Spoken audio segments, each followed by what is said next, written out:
അതേസമയം ഇപ്പോൾ ഈ പ്രതിപക്ഷ നേതാവ് വി ഡി സതീശൻ ഉൾപ്പെടെ ശേഷം പ്രതികരിക്കുകയാണ്. ബന്ധപ്പെട്ട ഏജൻസികൾ അന്വേഷിച്ചാണ് അത് കണ്ടെത്തേണ്ടത്. സുരക്ഷാ വീഴ്ചയാണോ അല്ലെങ്കിൽ ചൂടിന്റെ കാഠിന്യമാണോ? ഒരുപാട് കാരണങ്ങൾ ഇപ്പോൾ പറയപ്പെടുന്നുണ്ട്. എന്തായാലും എന്താണ് കാരണം, അപകട കാരണം എന്ന് അന്വേഷിക്കണം. ഇനി ഇത്തരം കാര്യങ്ങൾ കൂടുതൽ സുരക്ഷാപരമായ നടപടികൾ മുൻകൂട്ടി സ്വീകരിക്കണം. വെടിക്കെട്ട് ഒഴിവാക്കണം എന്ന് നമുക്ക് പറയാൻ കഴിയില്ല. പക്ഷേ അതിനാവശ്യമായ ഇത്തരം കാര്യങ്ങൾ ചെയ്യുമ്പോൾ അപകടമുണ്ടാകാതിരിക്കാൻ വേണ്ടിയിട്ടുള്ള സുരക്ഷാ കാര്യങ്ങൾ ചെയ്യണം. കഴിഞ്ഞ കുറേ വർഷങ്ങളായിട്ട് അത് നന്നായി ചെയ്തുകൊണ്ടിരുന്നതാണ്. പക്ഷേ ഈ സമീപ 1-2 വർഷങ്ങളിൽ അതിന് വീഴ്ച പറ്റിയെന്നാണ് നമുക്ക് മനസ്സിലാക്കാൻ കഴിയുന്നത്. അത് വളരെ ഗൗരവത്തോടുകൂടി കാണണം. മനുഷ്യജീവന് അപകടകരമായ രീതിയിലുള്ള ഒരു കാര്യവും നടക്കാൻ പാടില്ല യഥാർത്ഥത്തിൽ. പിന്നെ ഇപ്പോൾ മുഴുവൻ ആളുകളെ കുറച്ചുപേര് ഗുരുതരമായ പരിക്ക് പറ്റിയിട്ടാണ് വെന്റിലേറ്ററെല്ലാം കിടക്കുന്നവരുണ്ട്. അവർക്ക് ആവശ്യമായ ചികിത്സാ സൗകര്യങ്ങളെല്ലാം എല്ലാ സൗകര്യങ്ങളും ഗവൺമെന്റ് സഹായിക്കണം. മരണമടഞ്ഞവരുടെ കുടുംബങ്ങൾക്ക് ആവശ്യമായ സഹായം കൊടുക്കണം. വളരെ സാധാരണക്കാരായ മനുഷ്യരാണ് ഈ ജോലിക്ക് വരുന്നത്. അവർ കുടുംബം പുലർത്താൻ വേണ്ടിയിട്ടാണ് ഈ ജോലിക്ക് വരുന്നത്, അപകടകരമായി ജോലിക്ക് വരുന്നത്. അപ്പോൾ അത്രയും പാവപ്പെട്ട കുടുംബങ്ങളിൽ നിന്നുള്ളവരാണ്, വെറും സാധാരണക്കാരായിട്ടുള്ള ആളുകളാണ്. ആ കുടുംബത്തെ എല്ലാം താങ്ങി നിർത്തുന്നതിന് വേണ്ടിയിട്ടുള്ള അടിയന്തരമായ നടപടികൾ ഗവൺമെന്റിന്റെ ഭാഗത്ത് നിന്ന് സ്വീകരിക്കുമെന്നാണ് ഞങ്ങളെല്ലാം കരുതുന്നത്. അത് സ്വീകരിക്കണം.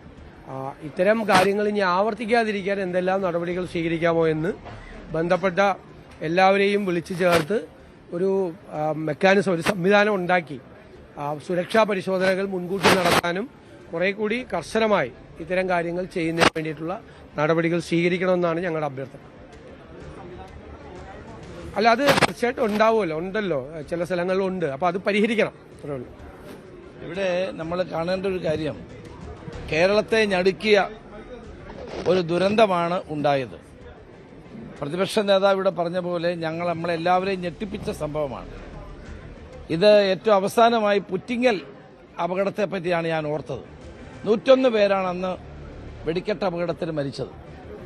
അന്ന് ഞാൻ ആഭ്യന്തരമന്ത്രിയായിരുന്നു. ഞങ്ങൾ അന്ന് വളരെ കർശനമായി പിന്നീട് നിയന്ത്രണങ്ങൾ ഏർപ്പെടുത്തിയിരുന്നു.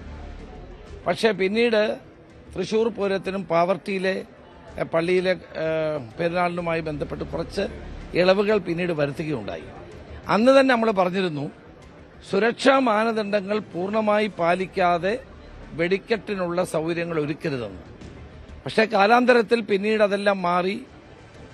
ഇപ്പം ഇത്രയും വലിയൊരു വെടിക്കെട്ട് നുള്ള സാമഗ്രികൾ ഉണ്ടാക്കുന്ന സ്ഥലത്ത് ഒരു ഫയർ എഞ്ചിൻ പോലും ഇല്ലായിരുന്നു. അപ്പോൾ ആധുനിക കാലഘട്ടത്തിനനുസരിച്ചുള്ള സുരക്ഷാ സംവിധാനങ്ങൾ ഒരുക്കുക എന്നുള്ളത് ഏറ്റവും പ്രധാനപ്പെട്ട കാര്യം. അപ്പം നമ്മുടെ നാട്ടിൽ ഉത്സവം നടക്കുന്നുണ്ട്, പെരുന്നാൾ നടക്കുന്നുണ്ട്, കരിമരുന്ന് പ്രയോഗം ഉണ്ടാകും, വെടിക്കെട്ടുണ്ടാകും. പക്ഷെ ആ സന്ദർഭങ്ങളിൽ സ്വീകരിക്കേണ്ട മാനദണ്ഡങ്ങൾ പാലിക്കണം, സുരക്ഷിതത്വം ഉറപ്പുവരുത്തണം. ഇത് ചെയ്തുകൊണ്ടിരിക്കുന്ന ആളുകളും സ്വയം സുരക്ഷിതരാണെന്നുള്ള ബോധ്യത്തോടെ പ്രവർത്തിക്കണം. ഇത്തരം വിഷയങ്ങളെപ്പറ്റിയെല്ലാം ഗൗരവമായി നമ്മൾ ആലോചിക്കേണ്ട ഒരു കാര്യമാണ്. മേലിൽ ഇനിയും ഇത്തരം ഒരു അപകടം കേരളത്തിൽ ഉണ്ടാകാതിരിക്കാനുള്ള മുൻകരുതലുകൾ എടുക്കണമെന്നാണ് പറയുന്നത്. അതുതന്നെ കേന്ദ്ര ഗവൺമെന്റ് 2 ലക്ഷം രൂപയാണ് പ്രഖ്യാപിച്ചത്. അത് ശരിയല്ല, അത് വർദ്ധിപ്പിക്കേണ്ടത് ആവശ്യമാണ്. പരിക്കേറ്റവർക്ക് 50,000 രൂപയാണ് കൊടുത്തത്, അതും വർദ്ധിപ്പിക്കണം. സംസ്ഥാന ഗവൺമെന്റും അതുപോലെ തന്നെ ഇവർക്ക് ആവശ്യമായ അവരുടെ കുടുംബത്തെ താങ്ങി നിർത്തണം.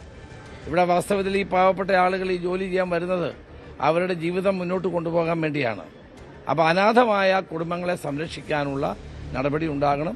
DNA ടെസ്റ്റ് എത്രയും വേഗത്തിലാക്കണം. സാധാരണഗതിയിൽ DNA ടെസ്റ്റ് താമസം ഉണ്ടാകും. അതിന് കൂടുതൽ സംവിധാനങ്ങൾ ഏർപ്പെടുത്തി വേഗതയിൽ ബോഡികൾ ഐഡന്റിഫൈ ചെയ്യാനുള്ള നടപടി കൂടി ഉണ്ടാകണം. ഈ ദുരന്തത്തിൽ മരിച്ചവരുടെ കുടുംബങ്ങളെ അനുശോചനം അറിയിക്കുന്നു. ഇത്തരമൊരു സംഭവം നാട്ടിൽ ഉണ്ടാകാതിരിക്കട്ടെ എന്ന് പ്രാർത്ഥിക്കുന്നു.